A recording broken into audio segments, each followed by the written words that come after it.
আজকে তো তোমার অনেক সুন্দর লাগতেছে, ছবি তুলতেছি, পোজ দাও।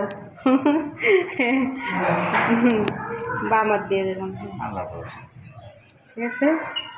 ওকে, আমাকে চাল দিয়েছে, হ্যাঁ টাকা দিয়েছে। আচ্ছা, খুশি? হ্যাঁ, দোয়া খুশি করবে, আমি, ঠিক আল্লাহ আছে। ভরসা। দোয়া করি আপার আল্লাহ বাঁচা রাখুক। আচ্ছা ঠিক আছে, সবাই ভালো থাকে। আচ্ছা আবার আইসো। আচ্ছা। তো আসসালামু আলাইকুম, সবাই কেমন আছেন? আশা করি সবাই ভালো আছেন, আল্লাহর রহমতে আমরাও ভালো আছি। তো সকালবেলা দেখলেনই তো অতিথি আসছিল আমাদের। তো আমার এই অতিথিটা প্রতি মাসেই আসে একবার, তো প্রতি মাসের হয়তো 4-5 তারিখে আসে। তো আজকে 28 তারিখই আইসা পড়ছে। তো আমার কাছে তো ভালোই লাগে, আসলে খারাপ লাগে না। তো ভাবছিলাম অনেক দিন ধরেই আপনাদেরকে একটু দেখাবো ওনাকে, তো আমার মনে থাকে না, উনি প্রতি মাসে আসে, তাড়াতাড়ি চাল দিয়ে দিই, হয়তো মনে থাকে না। তো এই মাসে আর কি ওনার দেখেই আমার মনে পড়ছে যে আজকে একটু ওনার ভিডিও করবো।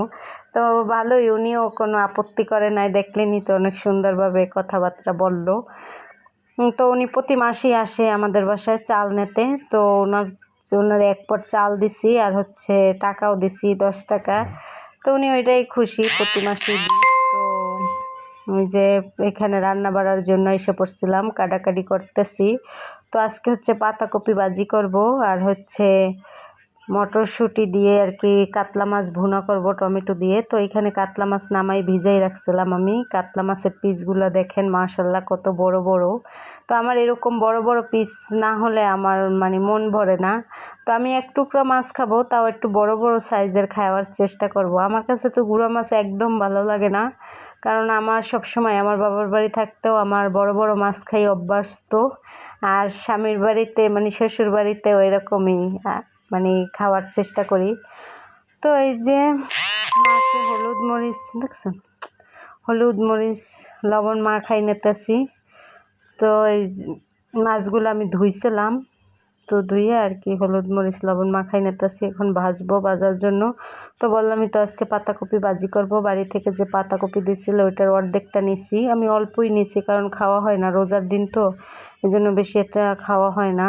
তো এই যে মাছে হলুদ মরিচ মাখাই নেওয়া হয়েছে, আর পাতাকপিও কাটতে ধুয়ে রাখা হয়েছে। এখন আর কি ভাজিটা বসাই দেবো এক চুলায়, মাছ ভাজা হইলে, আর এক চুলায় আর কি মাছের তরকারি বসাবো। তো পুরো ভিডিওটা দেখবেন, আমার সাথে থাকবেন। আর কালকে তো আমরা ইফতারি পার্টিতে গেছিলাম আমার ছোট ননাসের বাসায়, মিরপুর 10 নাম্বার। তো অনেক মজা করলাম, অনেক আনন্দ করলাম। তো আমার কাছে অনেক ভালোই লাগছে, আর ওনার আপারা অনেক ভালো, আমার ননাসেরা অনেক ভালো। তাদের মানে তারা অন্যরকম, তো আমারও অনেক ভালোবাসে। তো এই যে সব রান্না বাড়ার আয়োজন করা হয়েছে। এখানে আলু সেদ্ধ দিছি, আলুর চপ বানাবো, ডিমের চপ বানাবো, সেই জন্য। আর এক চুলায় মাছগুলো ভাজতেছি। তো মাছ ভাজা হয়েছে, উল্টাই নিছি। আর আজকে আলিফ কোচিংয়ে গেছে, তো আলিফের তো পরীক্ষা শুরু হয়ে যাবে, এই জন্য আর কি বলছি যে যাও কোচিং করে আসো। তো এই জায়গায় ডাল নামাই নিছি, পেঁয়াজু আর সব কিছু এই জায়গায় রেডি। তো এখন আমি মাছটা ভাজিয়ে তরকারি বসাই দেবো। তো এই যে কড়াই দিয়ে দিছিলাম, আর এই যে পেঁয়াজ দিয়ে দিতেছি। তো মিমের বলছে একটু ভিডিও করো, তো মিম তো লাগার পায় না, চুলা উৎসায়, পরে আমি মরা দিয়ে দিছিলাম, তাও লাগার পায় না কোনোভাবে আর কি, একটু করছে, আবার ভয় পায় তেল ছিটটা যদি গায়ে আসে, এটাও ভয় পায়। তো আমি একা একাই ভিডিও করতেছিলাম, রান্নাও করতেছিলাম, যতটুক পারছি অতটুক ভিডিও করছি।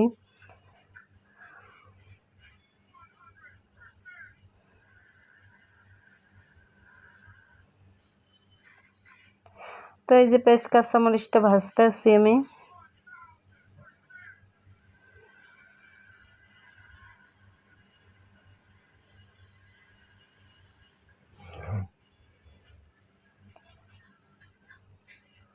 তো ওই যে আমাদের বাসায় সকালে যে আসছিল চাল নিতে, আমি বললামই তো উনি প্রতি মাসে একবার আসে। তো আমি এই বাসায় আছি আজকে প্রায় 3 বছর। তো 3 বছর যাবতীয় ওনার সাথে পরিচিত, এই জন্য আর কি অত সুন্দর করে কথা বলে। আবার প্রতি মাসেই আসে, ওইভাবে ভালোই কথা বলে, আমার ডাক দেবে, কথা বলবে।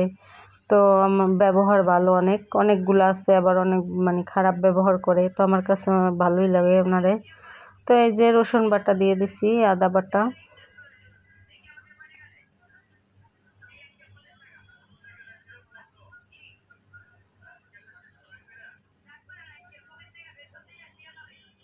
তো সব জায়গায় ভালো মন্দ নিয়েই মানুষ, তো সবার যে আমারে ভালো লাগবে এমন না।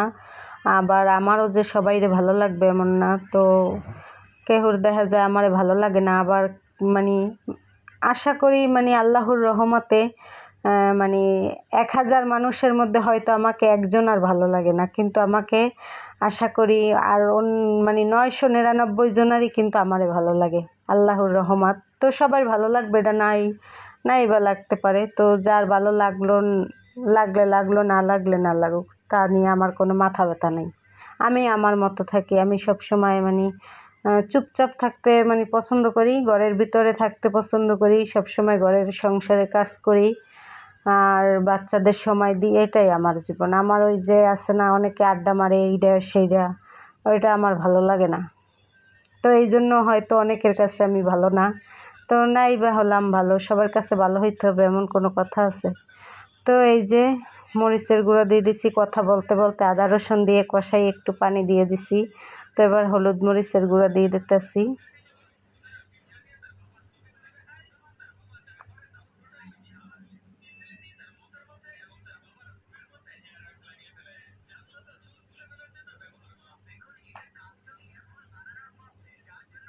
তো এই যে মশলাটা কষাই নিছি ভালোভাবে।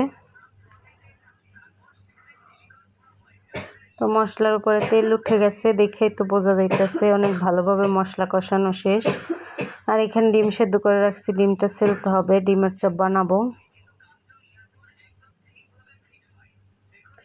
তো এই যে মটরশুঁটি দিয়ে দিতেছি।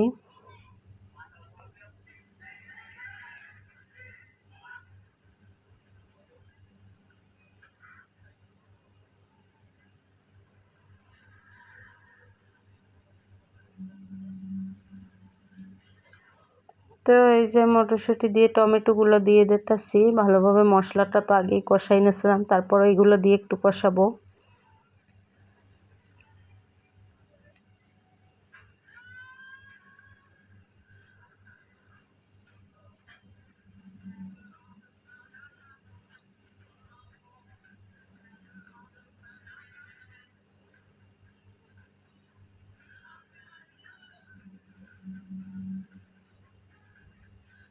তো এই যে পানি দিয়ে দিছি, মশলা কষানো শেষ, এবার মাছগুলো দিয়ে দেব। আর যেটা বলতেছিলাম, আমার বাবার বাড়িতেও আল্লাহর রহমতে আমরা অনেক মানে ভালোই ছিলাম, বিলাসিতা করছি অনেক ভালো ভালো, মানে আমার বাবা তো সরকারি চাকরি করতো, আল্লাহর রহমতে অনেক কিছুই খাওয়ানোর চেষ্টা করছে, অনেক পড়ানোর চেষ্টা করছে, অনেক ভালোই ছিলাম আলহামদুলিল্লাহ। এখন আবার স্বামীর ঘরে ওই রকমই আছি, তো কোনো কষ্ট নাই আলহামদুলিল্লাহ, আল্লাহর কাছে লাখ লাখ শুক্রিয়া। তো আমার শ্বশুর বাড়ির লোকজনও ভালো, অনেক ভালো। ওনারা আছে না, অনেক শ্বশুরবাড়ির লোকজন অনেক প্যারা দেয়, তো ওনাদের কোনো প্যারা নাই। যার যার মতে সে কারো কারো নিয়ে কারো কোনোই নেই, মাথা ব্যথা নেই। তো ভালোই সবাইরে নিয়ে আলহামদুলিল্লাহ ভালোই আছি। আপনারা দোয়া করবেন যাতে সবাইরে নিয়ে ভালোই থাকতে পারি। আর ওই যে একটা কথা বললাম না যে সব ফ্যামিলিতেই একজন না দুইজন থাকেই এরকম অপছন্দ করার, তো থাকবে, সমস্যা নেই, ওটা থাকবেই। সবাই যে ভালোবাসবে এমন কোনো কথা না।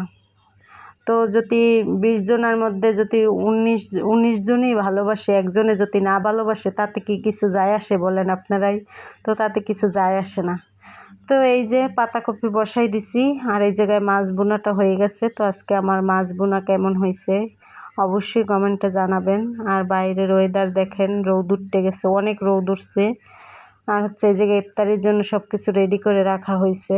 তো আমি আসরের নামাজ পড়ে ইফতারি বাজবো। তো এই যে রান্না বাড়া শেষ করে আসরের নামাজ পড়লাম, ছাদ থেকে কাপড় আনলাম। তো এখন হচ্ছে ইফতারিগুলো বাছতেছি, বেগুনি বাছতেছি। এই জায়গায় বেগুনিগুলো আগে দিয়ে দিছি। তো বেগুনি ভাজা হলে আলুর চপ, ডিমের চপ, পেঁয়াজগুলো ভাজবো। আর আমার বুট আগেই বুনা করা ছিল ফ্রিজে, ওইগুলো নামাই গরম করে নেব। তো আজকের ইফতারিতে এগুলাই আজকে আইটেম কম। কালকে আপাদের বাসায় যা খাইছি না দেখলেনি, তো অনেক আইটেম করছিল আপারা। তো আলহামদুলিল্লাহ অনেক ভালোই ইফতারের আয়োজনটা করছিল। তো কামাল ভাই এই ধরনেরই, মানে সে আয়োজন করলে আয়োজনের আর শেষ নাই তার আয়োজনের। তো তো দোয়া করি যেন তারা এরকম ভালো মন্দ মানে সবাইরে যেন ইফতারি পার্টি এরকম প্রতি বছর করতে পারে। আল্লাহ তাদেরকে ভালো রাখুক, সুস্থ রাখুক সবাইকে। তো সবার জন্যই দোয়া রইলো, ভালোবাসা রইলো, সবাই সুস্থ থাকেন, ভালো থাকেন। তো এই যে ইফতারি নিয়ে বসে পড়ছি, আজান দেওয়ার টাইম হয়ে গেছে। আজকে একবারে মানে টাইম শর্ট। তো আমিমের বাবা বাসায় নাই, আজকে আমার শরীরটাও ভালো না, শরীরটা দুর্বল আর হচ্ছে প্রেশার লো, তো এই জন্য আর কি ভালো লাগে নাই। তো আস্তে আস্তে কাজকর্ম করলাম, রান্না বাড়া করলাম। তো এই জায়গায় আর কি ইফতারিগুলো বাছছিলাম, গরম গরম নিয়ে আসছি। তো মাখানোর সময় একবার হাতটা লাল হয়ে গেছিলো গরম, এই জন্য। তো আমরা ইফতারি করে নিই, আর আজকের ভিডিওটা আর বড় করব না। সবাই ভালো থাকবেন, সুস্থ থাকবেন আর আমাদের পাশে থাকবেন। আর আমার কথার মাঝে যদি কোনো ভুল হয় অবশ্যই ক্ষমার দৃষ্টিতে দেখবেন। আল্লাহ হাফেজ, শুভরাত্রি।